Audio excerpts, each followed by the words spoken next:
예, 오늘은 13절부터 15절까지, 물론 이제 16절부터 뒤에까지도 있는데 너무 내용이 많아서 좀 줄였습니다.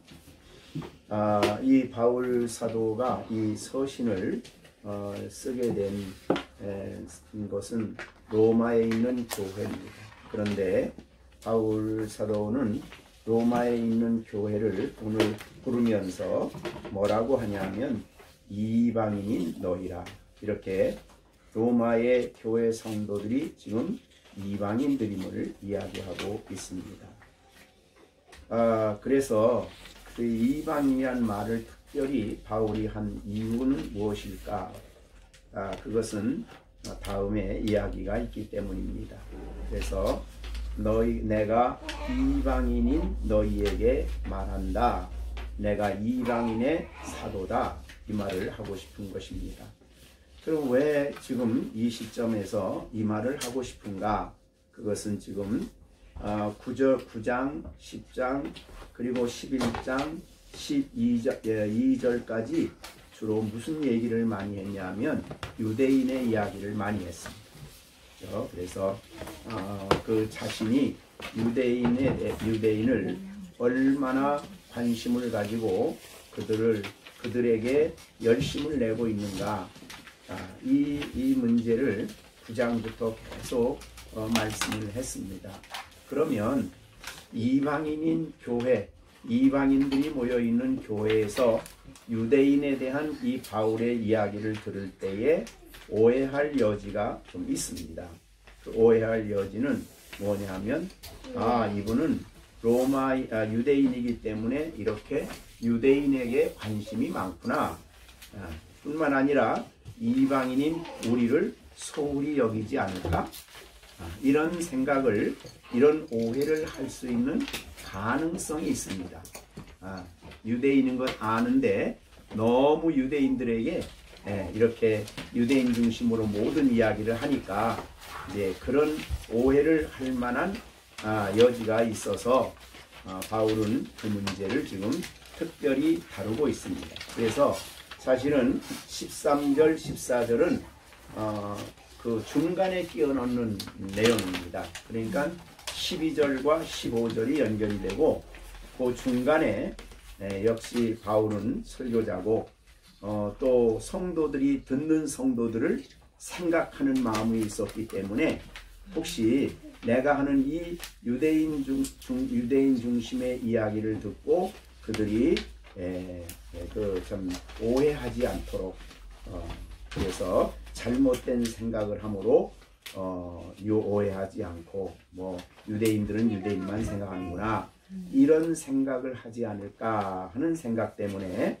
바울은 특별히 13절에 내가 이방인인 너희에게 말하는데, 내가 이방인의 사도인 만큼 내 이방인의 사도라는 이 직분을 영광스럽게 여긴다, 그렇게 얘기를 한 것입니다. 설교를 들을 때 설교 듣는 사람들이 여러 가지 생각을 할 수 있는데, 혹시라도 그런 편견된 잘못된 생각을 가지고 바울을 대하게 되면 그 다음서부터 그가 쓰는 모든 글에 대해서 오해를 하기 쉽습니다. 그러니까 무슨 말을 하더라도 너는 유대인이니까 이렇게 이야기하기 쉽기 때문에 바울은 자기가 이방인의 사도라는 사실을 밝히고 있습니다. 그래서 나는 이방인의 사도요 라고 말하면서 내 직분을 영광스럽게 여깁니다 라고 이야기를 했습니다. 유대인의 사도다 이렇게 말하면 모르지만은 유대인의 사도가 아니고 이방인의 사도입니다. 갈라디아서 2장 8절에도 베드로에게 역사하사 그를 할례받은 자의 사도로 삼으신 그분이 또한 내게 역사하사 나를 이방인의 사도로 삼으셨느니라. 바울은 자신이 이방인의 사도로 삼으셨다는 것에 대해서 자랑스럽게 여기고 그 직분 자체를 영광스럽게 여겼다라는 말을 지금 13절에서 하고 싶은 겁니다. 그러면 이 직분이 그렇게 영광스러운 이유는 뭐냐? 라는 것인데, 첫째로 생각할 수 있는 것은 이 직분을 주신 분이 하나님이시기 때문에, 또 나를 구원하신 주님이 이 직분을 주셨다. 그래서 아까 갈라디아서 2장 2절에 나를 이방인의 사도로 삼으신 분이 바로 동일하신 주님이시다. 그런 말씀을 했습니다. 직분은 그 직분을 주신 분이 어떤 분이냐가 매우 중요한데, 나를 구원하시고 내게 이 엄청난 사랑과 은총을 주신 그분이 나를 이방인의 사도로 파송을 했습니다. 라는 말을 해주고 있는 것입니다. 이미 바울 사도는 다메섹으로 가다가 예수님을 사도행전 9장에서 만나지요. 그 만났을 때 예수님을 만나고 난 다음에 바울 사도가 밝은 빛 때문에 눈이 어두워서 사람들의 손에 이끌려 다메섹으로 들어갑니다. 다메섹으로 들어갔을 때에 바울은 이제 금식을 하면서 금식을 하면서 기도하고 있었습니다. 그때에 하나님께서 다메섹에 사는 아나니아라는 사람을 찾아가셔서, 야, 지금 사울이라는 사람이 직가에 사는 사람인데 지금 이 다메섹에 와 있는데 그가 지금 기도하고 있는 중이니까 내가 가서 그에게 안수해서 기도를 해라. 이런 말을 이제 사도행전 9장 12절, 10절부터 이야기합니다. 그러자 아나니아가 뭐라고 대답하냐면, 하나님, 이 사람은 교회를 핍박하던 사람입니다. 그런데 그가 다메섹에 올 때도 교회를 핍박하기 위해서 오는데 나보고 가라고 합니까? 이렇게 이야기를 하죠. 이제 다메섹에 오다가 예수님 만난 것을 이제 모르기 때문이죠. 그러자 예수님께서 아나니에게 직접 얘기하십니다. 가라. 이 사람은 내 이름을 위하여 이방인과 임금들과 이스라엘 자손에게 전하기 위하여 택한 나의 그릇이다. 이렇게 말을 합니다. 그래서 이미 바울을 부를 때부터 하나님은 이방인을 위한 그릇으로 복음을 전하는 사람으로 바울을 선택을 하였습니다. 그래서 택한 내 그릇이다. 내가 쓸 사람이다. 이렇게 말을 한 거죠. 그래서 사람이 아니라 세상의 왕이 아니라 영원하신 하나님이, 영원하신 주님이 자기를 이방인의 사도로 세우셨기 때문에 이 세움도 다메섹에서가 아니고 에베소서에 보면 아예 나를 태어나기 전부터 어머니 뱃속에서부터 나를 택하시고 이렇게 이방인의 사도로 나를 하나님이 세우셨다는 겁니다. 그러니까 내 직분이 영광스럽다, 그 말이죠. 이것은 우리들에게도 동일한 교훈입니다. 그렇죠? 우리들에게도, 우리들도 이 땅에 예수님을 믿을 뿐만 아니라 하나님이 우리들에게 자녀들을 주시고 그 아이들을 위하여 걔들을 키우며 돌보며 양육하는 직분을 또 주신 거예요. 어떻든 우리가 교회를 통해서 어떤 직분을 받든 이러한 직분을 하나님이 주셨다 하는 이것은 우리가 정말 이 직분의 영광스러움을 우리에게 가르쳐주는 말이다, 그런 말이고, 두 번째, 왜 이 직분이 영광스러우냐? 이 직분이 영광스러운 일은 복음을 가르치고 복음을 전하고 복음의 위대하심 때문에 직분이 영광스러운 거예요. 그래서 사도라는 직분이 영광스러운 게 아니고, 사도라는 직분을 주면서 그가 해야 할 일이 뭐냐 하면 복음을 보여주시고 복음을 알려주시고 복음을 전하게 해주셨기 때문에 자기 직분이 영광스럽다는 겁니다. 그래서 고린도후서 3장 6절부터 9절까지 보면은 이것을 새 언약의 일꾼이라 그래요. 그러니까 복음을 가르치고 전하고, 이건 이제 새 언약의 일꾼인데 이 직분이 얼마나 영광스러운지를 얘기합니다. 이것이 이제, 그래서 뭐와 비교하냐면 모세의 직분하고 자기 직분을 비교를 해요. 그러면서 돌에 써서 죽게 하는 율법 조문의 직분도 영광이 있었다. 고린도후서 3장 7절입니다. 그래서 그 영광 때문에 모세가 산에서 내려올 때에 그 얼굴에 광채가 났다. 이런 내용을 얘기하면서 하물며 모세의 직분, 율법을 가르치고 율법을 전해주는 직분도 영광이 그렇게 있었는데 그 영광의 영향력이 모세의 얼굴에까지 나타났는데 8장 고린도후서 3장 8절에 보면 하물며 영의 직분은 더욱 영광이 있지 아니하냐. 정죄의 직분도 영광이, 정죄의 직분 모세의 직분이에요. 영광이 있은즉 의의 직분은 믿음으로 의롭다. 이 복음을 전하면 받는 사람이 의로워지니까 의롭담을 얻는, 그래서 의의 직분의 영광이 더욱 넘치리라 이렇게 얘기했어요. 그러니까 바울은 사도라는 그런 직책, 사도라는 그런 위치가 직분이 영광스럽다기보다는 그가 하는 일이 이 놀라운 영혼을 살리고 생명을 살리고 구원을 주는 복음을 전하는 이 복음 때문에 직분이 영광스럽다. 그것은 모세 직분보다도 훨씬 더 영광스러운 거다. 이렇게 얘기를 했어요. 야, 모세 그러면 구약의 이스라엘 모든 백성들이 대단하게 여기는 사람이죠. 그런데 바울은 그거는 율법은 사람들을 의롭게 못한다. 율법은 오히려 가르쳐주면 그거를 지키려고 하다 보니까 못 지키니까 오히려 죄를 짓게 만든다. 그래서 사망에 이르게 한다. 그런데 의의 직분인 복음을 전하는 일은 영혼에게 생명을 주고 그 영혼을 살리고 그 영혼에게 성령을 주시고 앞에서 말한 대로 우리가 요로마서에서 말한 대로 우리를 의롭다 하시고 하나님 앞에 서게 하시고 은혜를 입어서 순종의 길을 가게 하시는 이 영광스러운 복음의 직분은 모세의 직분과 비교가 안 된다. 이런 말을 하는 거예요. 자, 그러면 여러분에게도 복음을 맡기셨죠? 그죠? 복음으로 아이들을 가르치고 자녀들을 가르치고 복음을 가지고 다른 사람에게 이야기할 수 있는 이 직분은 얼마나 영광스러운 직분이냐 이 말이죠. 그러니까 이거를 알아야 우리가 다른 사람에게 예수를 얘기하는데 우리가 담대할 수가 있겠어요. 그죠?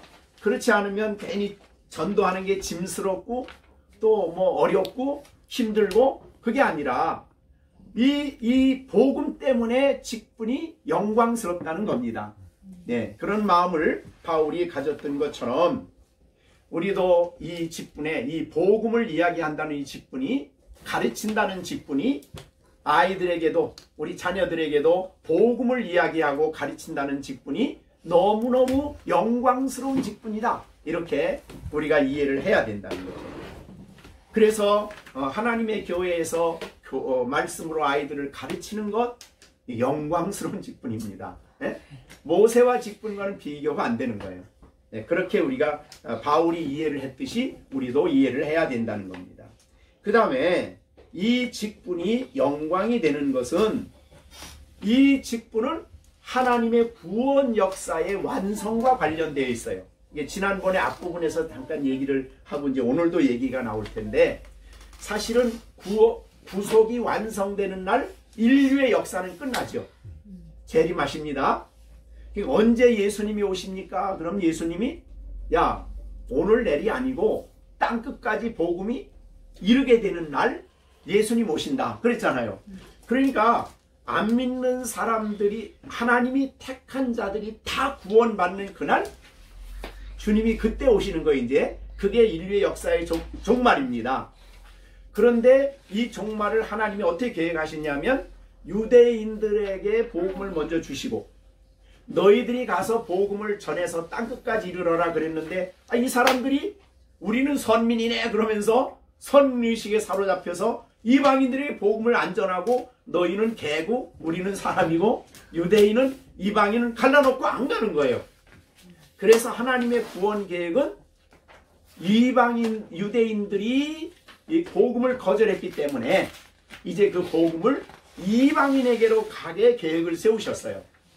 그래서 이방인들에게 바울도 유대인들이 복음을 거절했기 때문에 나는 이방인으로 간다, 이렇게 얘기를 했어요. 그래서 이방인들이 복음을 다 믿게 되면 그들 때문에 유대인들의 마음에 시기심이 일어나가는 게 나쁜 의미의 시기심이 아니에요. 예, 부러워서. 그래서 그 마음에 변화가 오는 날이 오는데, 그게 언제 오느냐? 어떻게 그 사람 유대인들의 마음에 그런 감동과 변화가 오느냐? 그건 하나님이 역사하지 않으면 안 되는 거예요. 그래서 때가 되면 하나님이 역사하셔서 유대인 중에도 하나님이 은혜로 택한 사람들을 불러내신다는 거죠. 그러니까 결국 유대인이 다 예수 믿는다는 의미가 아닙니다. 그 중에도 하나님이 택한 사람들이, 유대인 중에서 그들이 하나님의 은혜로 돌아오게 되는 놀라운 역사가 있게 되면, 역사가 모든 인류의 역사, 구원 역사가 끝이에요. 그러면 주님이 오셔서 새하늘과 새 땅을 여시고 영원한 세계를 만들어 가시고 끝이죠. 지옥 갈 사람 가고 하나님 나라 갈 사람 가서 영원한, 요한계시록 21장 22장에 나오는 새하늘과 새 땅에서 영생을 누리는, 그것이 역사의 종말입니다. 그 역사의 종말을 이루는 과정에 내가 쓰여지는 거죠. 그게 뭐냐면 복음을 전하는 거예요. 그죠?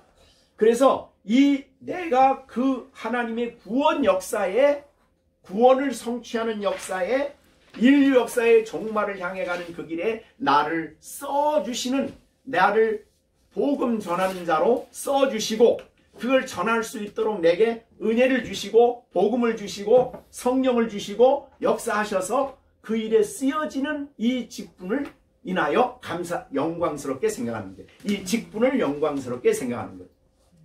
그러니까 우리의 복음 전파는 단순히 교인 숫자를 누리는 게 아닙니다. 교인 숫자를 누리거나 아니면 내가 있는 교회에 해야 되니까 하는 거다, 이런 차원이 아니죠. 구원, 이 복음 전파라고 하는 것은 하나님의 구속 역사의 일부분을 우리가 담당하도록 우리에게 하나님이 책임을 직분을 주신 거죠. 그것을 그러기 때문에 영광스럽다, 이렇게 표현한 거예요. 자, 그 다음에 이 직분이 영광스러운 이유는,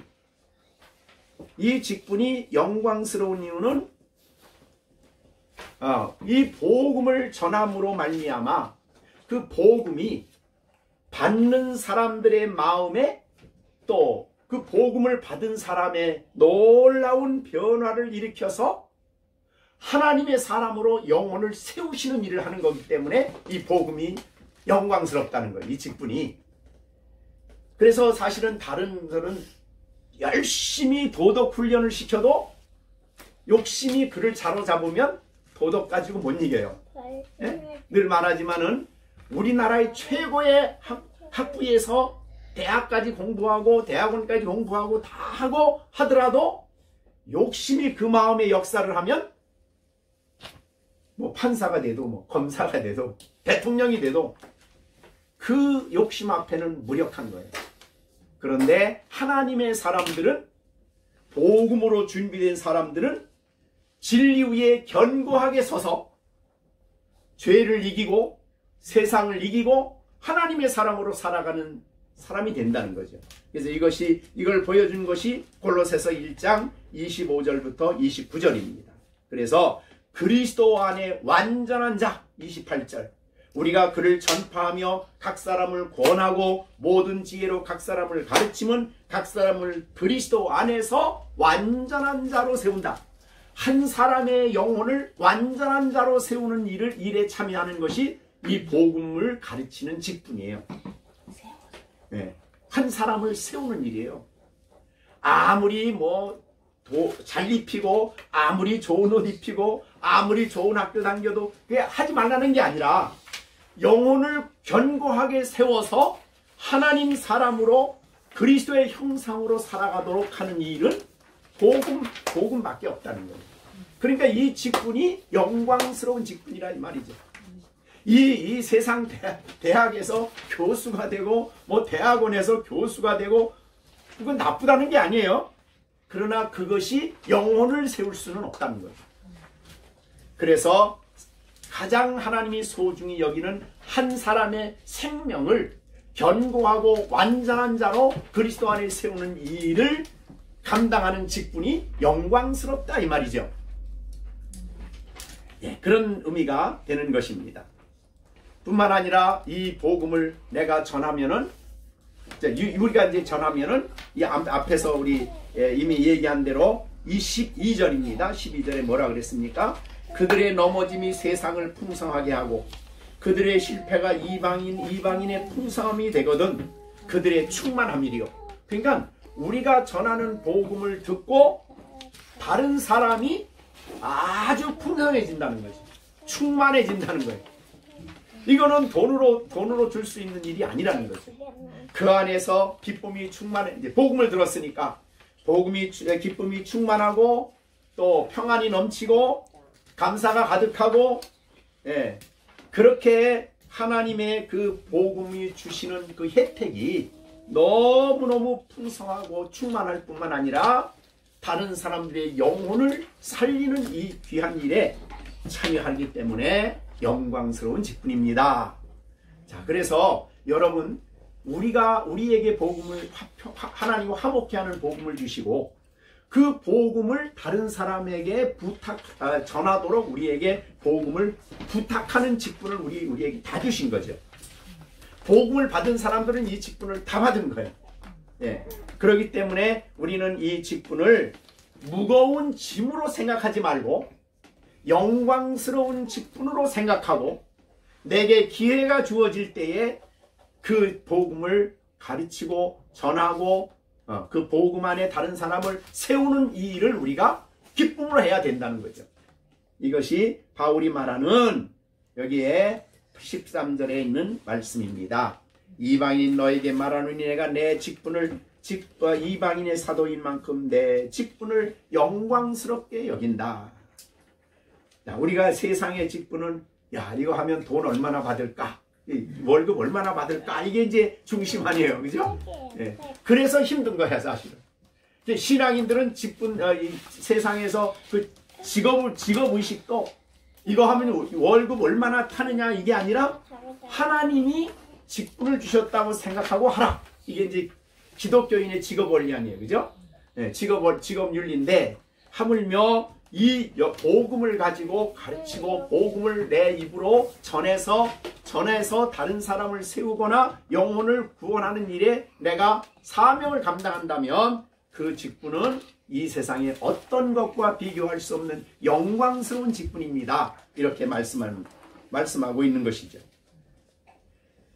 자, 그래서 그것이 이제 13절입니다. 내가 이방인에게 너에게 말하노라. 나를 유대인이라고 자꾸 말하는 것 때문에 오해하지 말아라.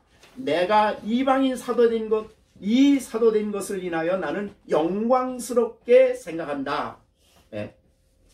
그렇게 말한 의미를 우리가 이제 들었습니다.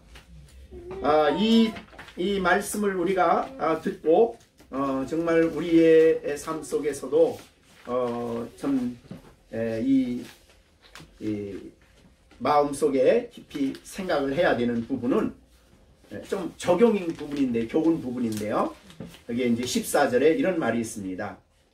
그러니까 14절에 골육을 아무쪼록 시기하여 그 중에 얼마를 구원하려 함이라. 이렇게 말하고 그러니까 여기에서 보여주는 것은 내가 이 직분을 받아서 내 골육 유대인들을 위해서 시기나게 해서 그들로 하여금 구원받게 하는데 여기에 보면 아무쪼록 얼마를 구원하려 함이라 그런 말이 있어요. 얼마.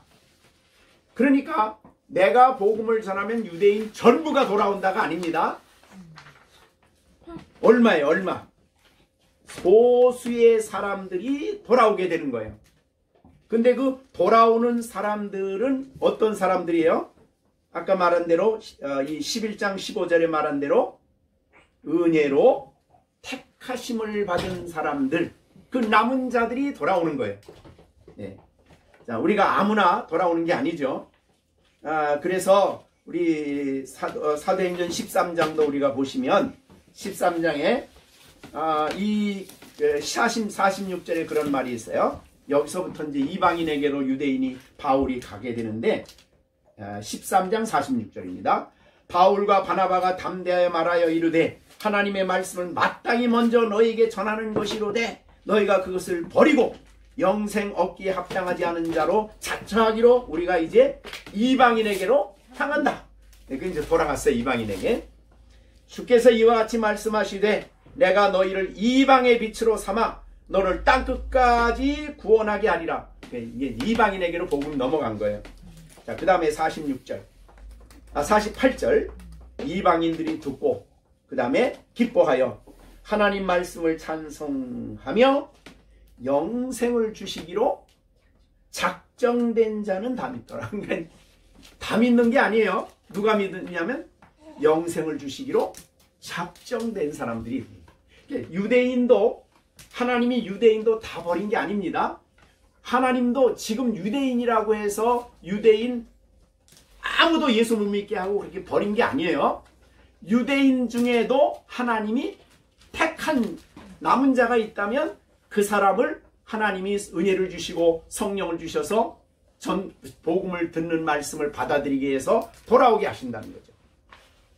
네, 그런 말입니다. 그래서 14절은 내가 이방인의 사도인데 어떻든 이방인에게 이렇게 열심을 내어서 복음을 전하는 일은 내 골육을 아무쪼록 시기하여 그들 중에 얼마를 구원하려 함이라. 이렇게 말한 거예요. 얼마요? 다가 아닙니다. 그래서 혹시 이제 이 세대주의자들은 성경을 해석할 때 그렇게 합니다.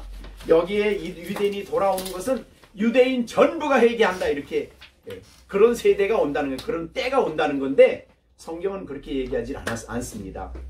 그래서 여기에 얼마를 구원하려 함이라 이렇게 얘기했어요. 자, 우리가 이것이 주시는 교훈은 우리가 어떤 사람이라도 쉽게 우리가 그 사람은 안 돼, 그 사람은 우리와 상관없어 라는 사람을 정해서는 안 된다는 거예요. 왜요? 하나님이 택한 거를 아는 사람은 하나님밖에 없잖아요. 그죠? 그렇기 때문에 내가 정할 수가 없는 거예요. 그들이 이제 뭐 이단에 넘어갈 수도 있고 그 다음에 교회를 뭐 박해할 수도 있고 박해하는 사람이야 바울처럼 박해한 사람이 없잖아요. 이렇게 정말 저런 사람은 정말 뭐 안 된다, 싫다, 이렇게 생각하는 사람을 가져서는 안 된다는 거예요.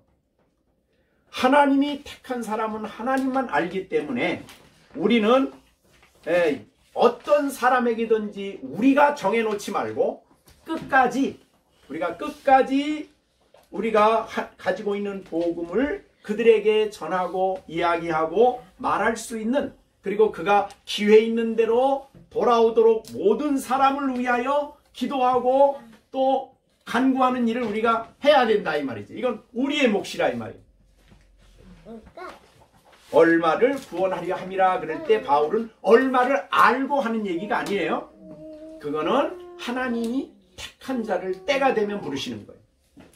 아무리 저 사람은 착하고 아무리 저 사람은 예수 믿을만 하다고 우리가 결정해도 하나님이 택하지 않았으면 어림도 없는 얘기예요. 전혀 믿을 수 없는 거예요. 그러니까 그 사람이 죄인임을 깨닫고 예수님이 나를 위해서 십자가에 죽으심을 깨닫고 예수 그리스도를 영접하고 그 다음에 이 하나님이 주신 그리스도를 받아들이는 것은 전적으로 하나님이 그 안에 눈을 뜨게 해주시고 그의 마음을 열어주시고 그의 눈을 보게 해주지 않으면 볼 수 없는 게 복음이에요. 네, 그렇기 때문에 얼마를 구원하려고 하는 우리의 기대를 가지고 복음을 전할 뿐이지 누구를 우리가 알고 하는 게 아니다 이 말이죠. 네, 그런 교훈을 이제 우리가 14절에서 주고 있어요. 그래서 이방인에게 그렇게 열심을 내는 것은 아무쪼록 유대인의 얼마라도 하나님이 정한 사람이 돌아올 거다라는 그런 기대를 가지고 낙심하지 않고 복음을 전하는 그런 열정을 우리에게 보여주시고 있다는 것을 말씀해 주시고 있습니다. 그러니까 이 말은 우리가 유대인들이나 또 이방인들이나 어떤 사람이든지 또 우리는 우리 주위에 믿지 않는 사람들에 대해서 우리가 영적인 문제, 영혼 구원의 문제에 대해서 결정적인 우리 결단을 우리가 해서는 안 된다. 그런 마음을 가지시고 우리가 이제 복음을 전해야 됩니다. 자, 그런데 이제 그래 이렇게 말씀한 결과 이제 15절로 넘어가게 됩니다. 그들을 버리는 것이, 그러니까 유대인을 버렸어요, 하나님이.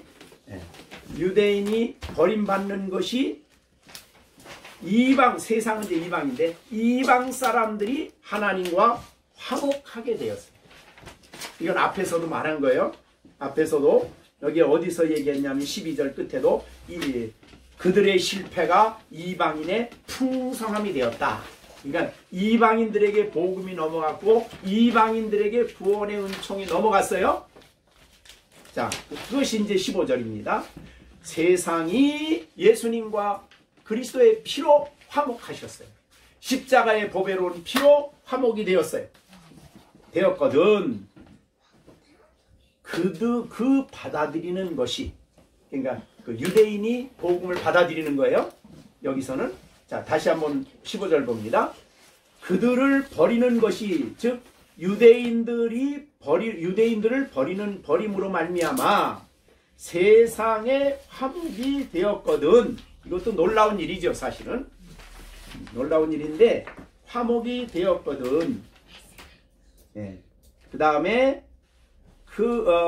그 받아들이는 것이, 그러니까 택한 자가 이제 유대인 중에서도 남은 자들이 예수께로 돌아오는 거예요.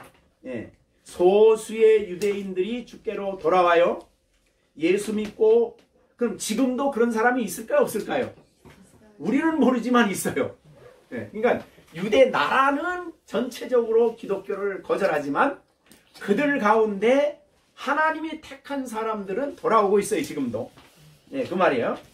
그런데 그 기독교를 철저하게 거절하는 그들 가운데서 그들이 복음을 받아들이고 예수를 받아들이는 것이 죽은 자 가운데서 살아나는 것이 아니면 무엇이리요? 이 말이에요. 여러 가지 해석이 있는데요. 그 해석을 이 시간에 우리가 다 이제 말하기는 어려운데, 우선 그냥 많이 말해도 또 별로 유익이 안 돼. 그러니까 확실한 것만 얘기할게요. 여기에 그들을 받아들이는 그것이, 그러니까 유대인들이 예수를 영접하고 하나님께 받아들여져서 구원 얻는 이것이 뭐와 같다고 비유하냐면 죽은 자 가운데서 살아난 것이 아니면 무엇이겠느냐? 이건 죽은 자 가운데 살아났다는 그런 영적인 의미를 얘기하는 게 아니고, 그 사람들이 예수님을 받아들인다는 것은 사실은 인간적인 계산으로 말하면 불가능한 일이에요. 그런데 그들이 받아들였다 그러면 어떤 것으로 비유한 거예요? 죽은 자 가운데서 살아나는 것이 아니면 뭐냐? 죽은 자가 살아나는 것 같은 이 엄청난 사건이다, 이 말이죠. 이게 비유를 얘기하는 거예요. 자, 이 세상에서 아픈 자가 치료받을 수도 있어요. 그러나 가장 놀라운 일은 죽은 사람이 살아나는 거예요. 자, 우리가 나사로가 죽은 지 나흘이 됐어요. 요한복음 11장에 보면, 근데 죽은 나사로에게 예수님이 찾아오셨어요. 아플 때 온 게 아니라 장사 지내서 나흘이 된 다음에 오셔서 나사로 왔을 때 마르다에게, 야, 무덤이 어디 있냐, 가자. 아니, 지금 무덤에 가서 뭐 합니까? 그러고서 이제 같이 가가지고 예수님이 딱 무덤 앞에 서서 문 열어. 유대인 무덤은 이제 이렇게 돌로 이렇게 여는 거니까 문 열어. 그러니까 아니, 냄새가 납니다. 와서 나흘이 됐어요. 근데 문 열어라. 두려워하지 말고 믿기만 해라. 그래서 믿고 난 다음에 예수님께서 무덤을 향해서 명령을 하시죠. 기도하시고 난 다음에 나사로야 일어나라 하는 말씀을 하셔요. 그죠? 죽은 나사로가 살아나요. 그죠? 나사로야 일어나라 그랬더니 썩었던 그냥 몸의 모든 기관이 다 부패된 거예요. 그런데 건강한 사람으로 일어난 거예요. 얼마나 놀라운 일이에요. 얼마나 감격스러운 일이에요. 그래서 그것이 막 예루살렘까지 소문이 막 퍼졌어요. 막. 자, 오늘 본문에 이 내용은 죽은 자가 살아났다는 것이 아니고 유대인이 시기에서 예수 그리스도를 그들이 버리는 것이 이방인에게 화목이 되었다면 그들이 복음을 받아들이는 것은 얼마나 놀라운 사건이냐. 이거는 죽은 자가 살아나는 것은 병자가 나타나는 것은 의사들도 하지만 낫는 것은 죽은 자가 살아나는 것은 한 분밖에 못해요. 그죠? 하나님 한 분이에요. 네. 그래서 그 하나님 한 분이 행한 일과 같이 놀라운 일이다. 감격스러운 일이다. 그 말이죠. 이 죽은 자가 살아나는 것이 이제 성경에 물론 여러 군데가 있습니다만은 누가복음 7장에 보면은 나인성의 과부가 혼자 살고 있었는데 아들 하나가 있다가 죽었어요. 그래서 그 아들을 장례를 지나러 가다가 예수님을 만나요. 그죠? 그래서 예수님이 만나서 상여를 중단시키고 얘기하죠. 청년아, 내가 네게 말하노니 일어나라. 그래서 일어났어요. 그거는 하나님만이 하시는 일이지 사람이 할 수 있는 일이 아니죠. 그리고 죽은 자가 살아났을 때 얼마나 그 홀로 계시던 과부님은 절망 속에 빠져있던 그분은 얼마나 놀라운 희망과 기쁨과 감격이 넘치겠어요. 막. 자, 그래서 여기 이게 그겁니다. 다시 한번 봅니다. 그들을 버리는 것이 세상에 화목하게 한 결과를 가져왔다면 그들이 예수님을 받아들인 것은 정말 놀라운 사건이다. 엄청난 사건이다. 죽은 자가 살아난 것 같은 사건이다.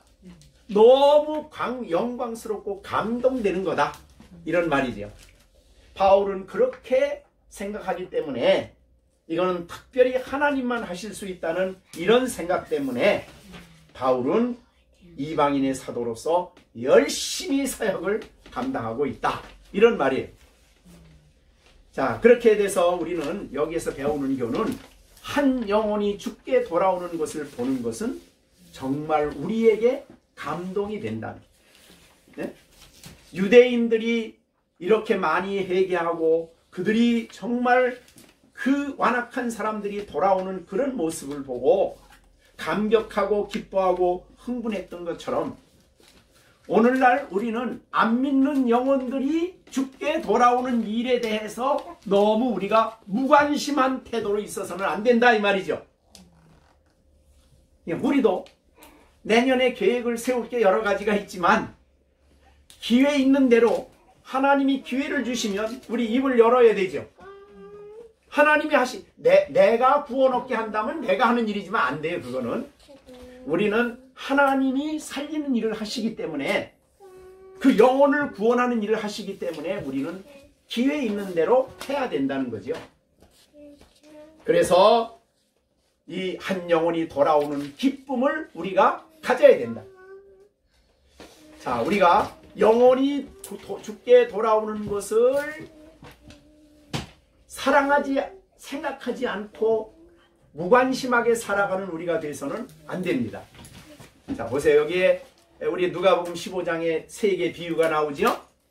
거기에 보면 양 10마리가 있는데 한 마리 잊어버렸어요. 그랬더니 양 99을 두고 한 마리를 찾아갔어요. 또 10드라크마를 중에서 하나를 잊어버렸는데 10드라크마를 남겨두고 하나를 열심히 찾았어요. 두 아들이 있는데 한 아들이 집을 나갔어요. 그 아들이 돌아왔을 때에 그 세 개 비유의 내용 핵심은 하나예요. 왜 그 비유를 얘기했냐면 누가복음 15장 1절 2절에 보면 왜 했냐면 아니 예수님이 잃어버린 자를 구원하고 있는데 바리새인들은 예수님이 죄인들과 가까이 있다고 막 불평하는 거예요. 그러니까 예수님이 하신 말씀은, 야, 너희들은 이 사람들이 돌아온다고, 죄인이 돌아온다고 불평하냐? 그 말이죠.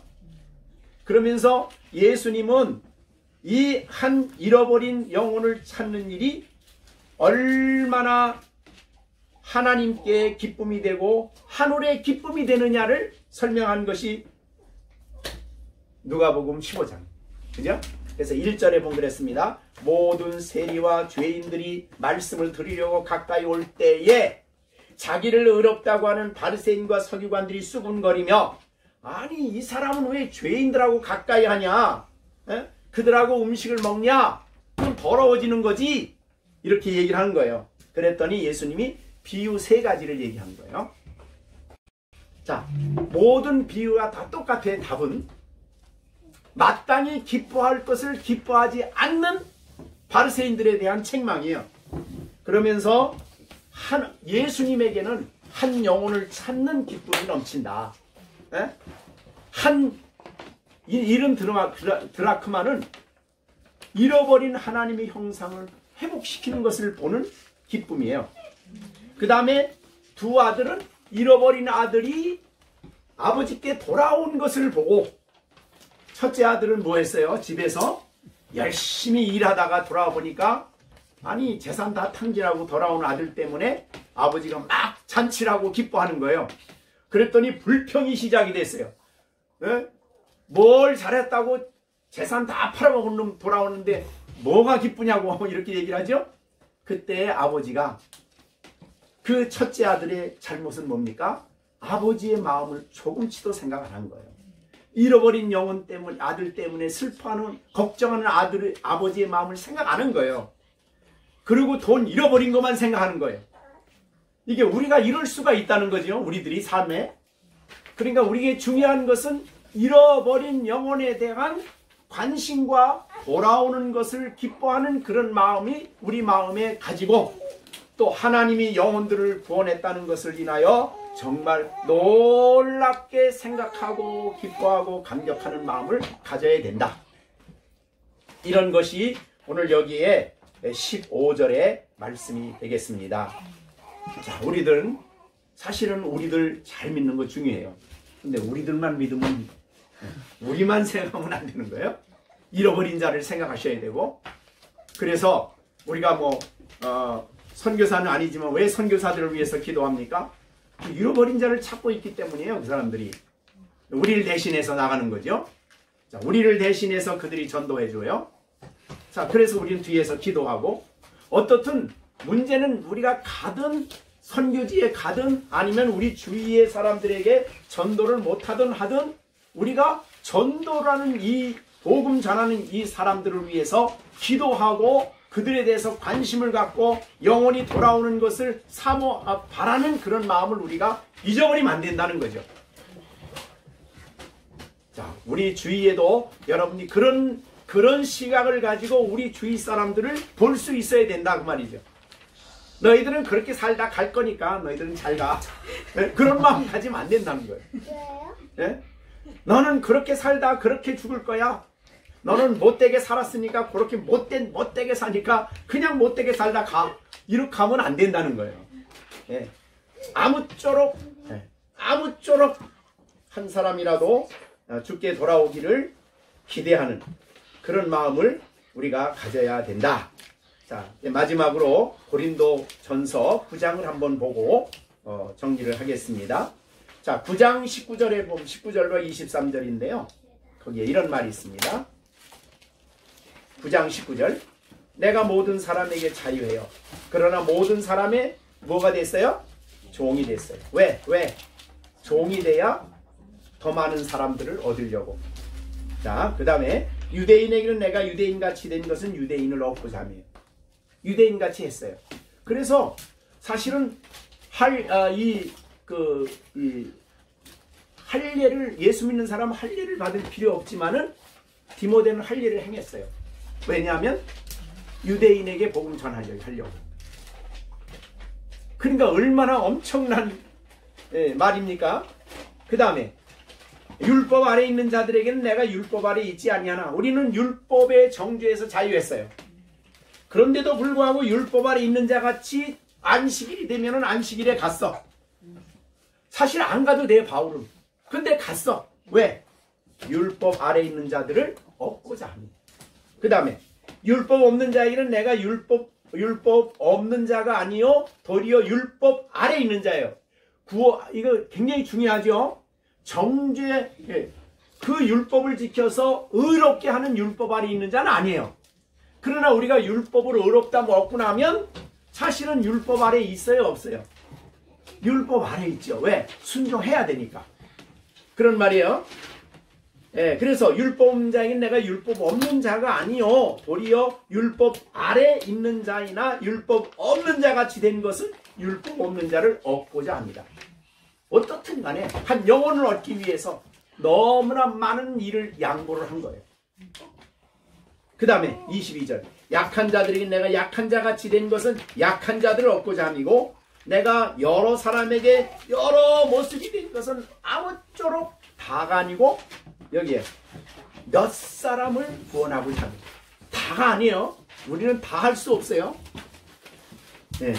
그래서 우리 지난번에 얘기했나 우리 제가 아는 목사님 미국에 지금 계신데 그분이 아주 전도지를 만들어가지고 아주 유명해졌어요. 그 전도지인데 이제 그림으로 전도하는 전도지를 만들었다. 그래가지고 우리나라 와서도 막 부흥하고 막 그러면서 하는 내용이 내가 전하는 이 전도지로 전도를 하면 안 믿는 사람이 없대. 다 믿는데. 그 효력이 있는 건 좋지만 주장하는 건 좋지만은 전혀 그렇게 하면 안 되죠. 그죠? 그렇게 전도지의 위력을 믿어서는 안 되죠. 한 영혼이 돌아오는 건 정말 하나님만이 하는 일이고 더군다나 더 나아가서는 하나님의 택한 자가 돌아오는 거지 전도지가 돌아오게 하는 거 아니에요. 전도지를 사용하지 말라는 게 아닙니다. 사용할 수 있지만 전도지 만능 안 돼요. 네? 이거는 정말 하나님의 역사. 그래서 바울 사도도 아무쪼록 몇 사람이 구원코자 합니다. 아무쪼록 몇 사람이라도 구원코자 합니다. 이건 하나님이 택함 받은 사람이 돌아오는 거예요. 그죠? 그러니까 이런 마음을 우리도 가져야 된다는 거죠. 이런 자세를. 아무쪼록 내가 난 자유인이지만 다른 사람에서 종노릇했어. 나는 유대인이 유대의 유대라는 그런 법에서는 벗어났어요. 그래서 뭐 제사도 안 지내도 되고 또 뭐 안식일 안 지내도 돼. 그런데 가서 안식일을 지켜. 왜냐면 거기에 있는 사람들을 얻고자 합니다. 이게 엄청난 일입니다, 사실. 한 영혼에 대한 중요성을 알고 그 영혼이 주께로 돌아왔을 때의 그 기쁨 그리고 감동 그리고 영혼을 사랑하는 예수님의 마음이 그의 마음에 있었기 때문에 이런 자세를 가지고 자기에게 주어진 직분을 감당을 했습니다. 말씀을 마치고 정리하고 교훈하고자 합니다. 하나님은 복음을 바울에게만 맡긴 거 아니에요. 이제 바울에게 맡겼던 그 복음을 우리에게 하나님은 맡기셨어요. 그래서 우리는 다른 사람에게 이 복음을 전하는 일을 해야 되는 영광스러운 직분을 받은 사람들이고 또 이 복음을 다른 사람에게 가르치고 다른 사람들을 말씀 안에 세우는 이 귀한 일에 우리가 세움을 받았어요. 이 일을 우리가 해야 되는 것이고 그러기 위해서는 내가 전도하면 다 예수 믿게 된다. 그런 사람 그렇게 또 간증하는 사람도 있어요. 네? 그래가지고 와서 난 몇만 명을 했다나 그러나 영혼 얻는 거는 사람이 할 수 있는 일이 아닙니다. 이거는 우리는 아무쪼록 해야 될 일이지만 사랑을 가지고 정말 전심을 다해야 되지만 돌아오는 일은 하나님이 죽은 자를 살리는 것 같은 엄청난 일입니다. 이것을 우리가 기뻐해야 되고 감사해야 되고 감격하는 그런 마음을 가지고 우리가 복음을 영광스러운 직분을 잘 감당하는 우리가 돼야 되겠다. 그리고 어떤 사람에게도 우리가 좀 판단해서 너는 안 돼. 이 사람은 절대 안 되는 사람이야. 이 사람은 절대로 지옥 갈 사람이야. 이렇게 말해서는 안 된다는 거죠. 그건 내가 할 수 있는 일이 아니고 하나님만이 정하시는 일이다. 이렇게 주셨습니다. 어떻든 오늘 주신 그 큰 교훈은 정말 여러분은 놀라운 직분을 받은 사람들입니다. 왜? 이 영광스러운 복음을 하나님이 맡겨주셨기 때문에. 그래서 우리는 주 앞에 서는 그날까지 이 복음을 남에게도 전하고 우리 아이들도 어느 선물보다 소중한 것은 이 복음을 넣어주는 일이에요.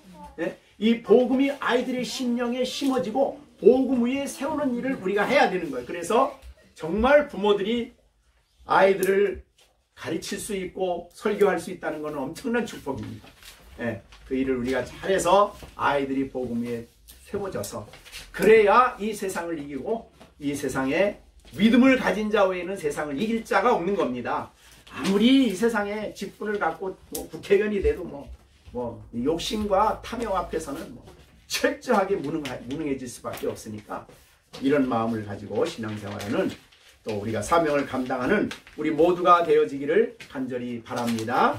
기도하겠습니다.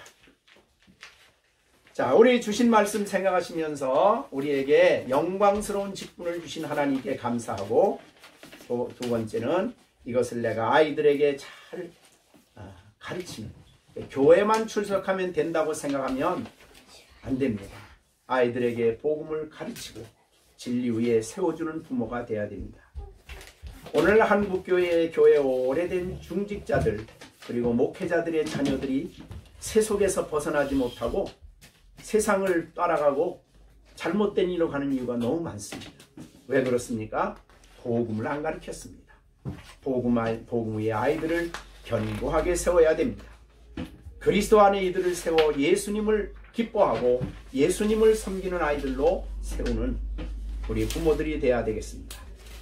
그리고 우리가 우리 주위에 어떤 사람이든지 우리가 판단하지 않고 그들을 정말 할 수 있는 대로 몇 명이라도 한 사람이라도 하나님이 정하신 사람 돌아올 것을 우리가 믿고 그런 마음을 가지고 우리가 복음을 가지고 활동하고 전하는 우리가 될 수 있도록 그리고 땅끝까지 복음이 전파되는 그날 주님 오시는데 그 복음을 위해서 일하는 선교사들과 그리고 복음 전하는 교역자들 또 이 일을 위해 수고하는 여러 일꾼들에게 성령님 능력 주시도록 하나님께 우리가 기도해야 되겠습니다. 주신 말씀 가지고 우리가 합심해서 오늘 말씀 생각하면서 통성으로 기도하겠습니다. 은혜로우신 아버지 하나님 감사를 드립니다. 부족한 우리들에게 이 놀라운 영광스러운 직분을 주셔서 복음을 우리에게 맡겨주심을 감사드립니다.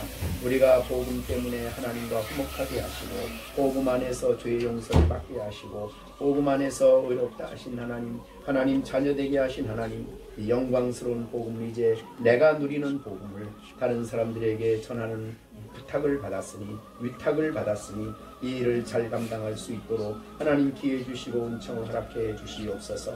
하나님 아버지 우리 자녀들이 말씀 위에 튼튼히 서서 진리 위에 서서 살아갈 수 있는 저들이 되게 하여 주시고 아버지 하나님이여 부모 영향권에 있을 때 예수 믿다가 부모 영향권을 떠나면은 교회를 떠나는 믿음을 떠나는 그리스도를 떠나는 사람들이 되지 않게 하여 주시고 저들이 평생 동안 우리가 믿고 섬기는 하나님을 섬기며 신앙으로 자라가는 아이들이 될 수 있도록 하나님 잘 양육받는 귀한 은혜가 있게 하여 주시옵소서. 아직도 우리 주위에 믿지 않는 수많은 영혼들을 불쌍히 여겨주시고 아버지 땅끝까지 복음을 전하는 모든 선교사들에게 성령의 은혜를 주시고 저들에게 은사를 주셔서 하나님의 복음을 전하게 하여 주시고 아버지 특별히 유대인들에게 복음을 전하는 귀한 선교사님에게도 은혜 베풀어 주셔서 저의 모든 사역이 아름다운 열매와 결실이 나타날 수 있도록 은혜 베풀어 주시옵시기를 간절히 바라옵고 원하오며 전능하신 주님께 부탁드리옵고 예수님의 이름으로 간절히 기도하옵나이다. 아멘.